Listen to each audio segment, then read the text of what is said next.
आदिल अहमद खान साहब हमारे साथ बने हुए हैं।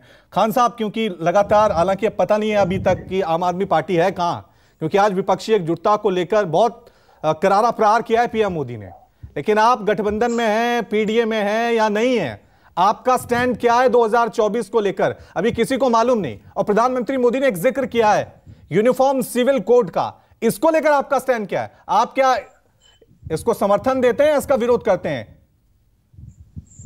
देखिए रवि जी, जब ये चर्चा हो रही थी मैं किसी के बीच में नहीं बोला था, और मेरा निवेदन रहेगा कि जब मैं अपनी बात करूं तो कोई मेरे बीच में भी ना बोले।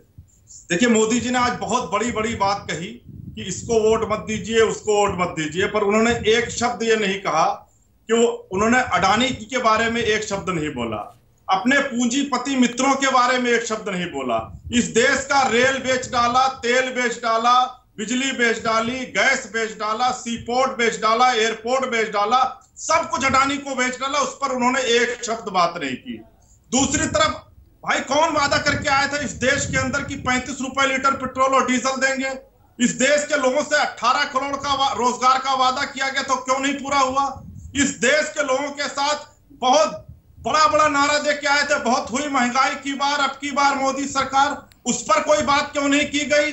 आज 100 रुपए से अधिक 100 रुपए से ज्यादा टमाटर का रेट हो गया है। इस देश की अर्थव्यवस्था चौपट हो गई, महंगाई से लोग त्राहिमाम की स्थिति में, उस पर मोदी जी के मुंह से एक शब्द नहीं बोला। अभी ये भ्रष्टाचार की बात कर रहे थे, जिस पार्टी के राष्ट्रीय अध्यक्ष रक्षा सौदे के मामले में दलाली करते हुए सजा पाए हो, वो किस मुंह से भ्रष्टाचार की बात करते हैं? भारतीय जनता पार्टी के अमित शाह जी पूरे देश में घूम घूम कर हेमंत बिस्व शर्मा के बारे में चक्की पीसिंग बोल रहे थे। वो भारतीय जनता पार्टी में शामिल हो जाते हैं, उनको मुख्यमंत्री बना दिया जाता है। पूरे देश के अंदर घूम घूम कर आप नारायण राणे जी के खिलाफ बोलते थे, आप बोलते थे कि ये चिटफंड घोटाला करते हैं, आपने उसको उठा के अपना नेता बना दिया। आप घूम घूम कर जिसके बारे में आप प्रचार करते हैं कि ये भ्रष्टाचारी है, वो भारतीय जनता पार्टी में शामिल हो जाता है और वॉशिंग मशीन में डालकर उसको आप बड़े बड़े पदों पर बैठा देते हैं। ये परिवारवाद की बात करते हैं। मैं पूछना चाहता हूं कि राजनाथ सिंह के परिवार के बारे में ये क्या बोलेंगे? कल्याण सिंह जी के परिवार के बारे में ये क्या बोलेंगे? सुषमा स्वराज जी के परिवार के बारे में ये क्या बोलेंगे? ये गोपीनाथ मुंडे जी के परिवार के बारे में क्या बोलेंगे? अनुराग ठाकुर के परिवार के बारे में क्या बोलेंगे? और सबसे बड़ा परिवारवाद जो अमित शाह जी का परिवारवाद है, जिनके बेटे जयशाह ने कभी बैट भी नहीं पकड़ा हो, उसको आपने सबसे बड़े पद पर बैठा दिया, उनके परिवारवाद के बारे में क्या बोलेंगे? ठीक है खान साहब पूरा टाइम दिया आपको, खान साहब पूरा टाइम दिया, खान साहब ठीक है, खान साहब पूरा टाइम दिया आपको, लेकिन आप लोग भी भ्रष्टाचार पे सवाल उठाते थे, लालू प्रसाद यादव पे आप सवाल उठाते थे, कांग्रेस पे आप सवाल उठाते थे, लेकिन जब विपक्षी एकजुटता की बात हुई तो आप उनके साथ हो गए हैं, आप उनके साथ बैठ रहे हैं, कांग्रेस के साथ आप गठजोड़ कर चुके हैं। तो राजनीति के लिए सभी राजनीतिक पार्टियां जब अलग होती हैं तो सवाल उठाती हैं, लेकिन जब सत्ता की बारी आती है तो आप सब एकजुट हो जाते हैं। रवि जी, ये हमारी विचारधारा सारी पार्टियों से अलग है, लेकिन जब देश के संविधान पर, देश के लोकतंत्र पर, जनतंत्र पर और देश के सुप्रीम कोर्ट के फैसले के सम्मान के खिलाफ भारतीय जनता पार्टी खड़ी है, इस देश को महंगाई पे झोंक रही है, इस देश के अंदर जनतंत्र का, और बीजेपी के खिलाफ लड़ाई अकेले लड़ेंगे या पीडीए के साथ लड़ेंगे? बीजेपी के खिलाफ आप लड़ाई अकेले लड़ेंगे या पीडीए के साथ? हम इस देश के संविधान को बचाने के लिए एक साथ खड़े हैं। भारतीय जनता पार्टी ने जिस तरीके से इस देश को बर्बाद करने का मुहिम उठाया है, ठीक है शहजाद पुनेवाला, ये आज प्रधानमंत्री मोदी की भी एक लाइन थी आज कि मेरी गारंटी है जो भी गलत करेगा उसके खिलाफ कार्रवाई होगी, और कार्रवाई हो भी रही है। ईडी और सीबीआई की टीम कार्रवाई कर रही है, लेकिन इस कार्रवाई में सवाल यही है कि यह कार्रवाई सिर्फ और सिर्फ विपक्षी नेताओं के खिलाफ हो रही है। भारत में ईडी को, सीबीआई को सिर्फ विपक्षी नेताओं का ही नजर आता है। हेमंत बिस्वा जैसा उन्होंने नाम लिया, नारायण राणे का नाम जैसे उन्होंने लिया कि जब ये आपके खिलाफ थे तो कार्रवाई हो रही थी, जैसे ही आपकी आ जाते हैं तो सारे दाग धुल जाते हैं।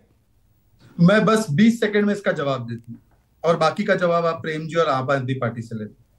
कोर्ट ने 4 बार लालू जी को कन्विक्ट किया है, उसमें तो विद्वेष की भावना नहीं है ना? क्या आम आदमी पार्टी मानती है लालू कन्विक्टेड क्रिमिनल है? और मनीष सिसोदिया को जेल में कोर्ट ने रखा है, क्या प्रेमचंद जी मानते हैं मनीष सिसोदिया भ्रष्ट है जैसे दिल्ली कांग्रेस ने कहा? और अगर है तो फिर कैसे विद्वेषपूर्ण कार्रवाई हुई? और अगर नहीं है तो भाई फिर बता दो कि कोर्ट में विश्वास नहीं है आपको।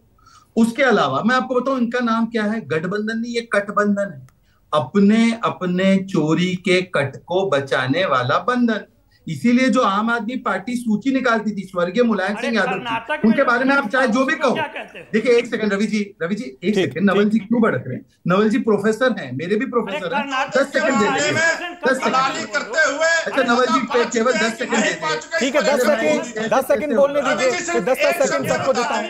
ऐसे कैसे हो? ठीक है, लास्ट हम अपनी अपनी बारी में बोले। ठीक है, ठीक है, ठीक है, क्योंकि ठीक मैं 20-20 सेकंड सबको दे रहा हूं। और आखिर में जो मेरा पॉइंट है वो है यूनिफॉर्म सिविल कोड। और कांग्रेस के प्रवक्ता है प्रेमचंद्र मिश्रा।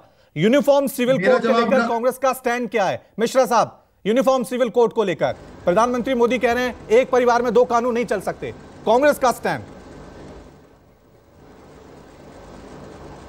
कांग्रेस का स्टैंड जग जाहिर है। इस देश में एक कानून चलेगा, एक देश एक कानून रहेगा। अलग अलग कानून की बात कहां आ रही है? किसने कहा कि हम अलग कानून चाहते हैं? तो आप समर्थन करते हैं यूनिफॉर्म सिविल कोड का? ऊपर सर्वदलीय बैठक बुलानी चाहिए, सबकी राय विचार लेनी चाहिए, सबसे चर्चा होनी चाहिए। आप समर्थन करते हैं यूनिफॉर्म सिविल कोड का? कदम उठा रहे चुनाव से पहले, जिसमें कहीं न कहीं आपका वेस्टेड इंटरेस्ट है, हिडन एजेंडा है, आप इससे फिर से राजनीतिक रोटी सेकना चाहते हैं, ये नहीं चलेगा। अब सीधे चुनाव का समय है, आपको बताना पड़ेगा कि पिछले 8-9 सालों में आपने उन वादों का क्या किया जो जनता से करके आप आए थे। ठीक है Naval Kishore, uniform civil code आप पक्ष में विपक्ष में? देखिए पहले तो शहजाद पूना वाले को बोले बहुत कट की बात करते हैं, 40% कट वाला पे भी एक शब्द तो बोल दो। नंबर 1। नंबर 2, देखिए यूनिफॉर्म सिविल कोड जो बात है उस पे पहले पिछले विधि आयोग 21वीं विधि आयोग ने क्या बोला है आपको मालूम है?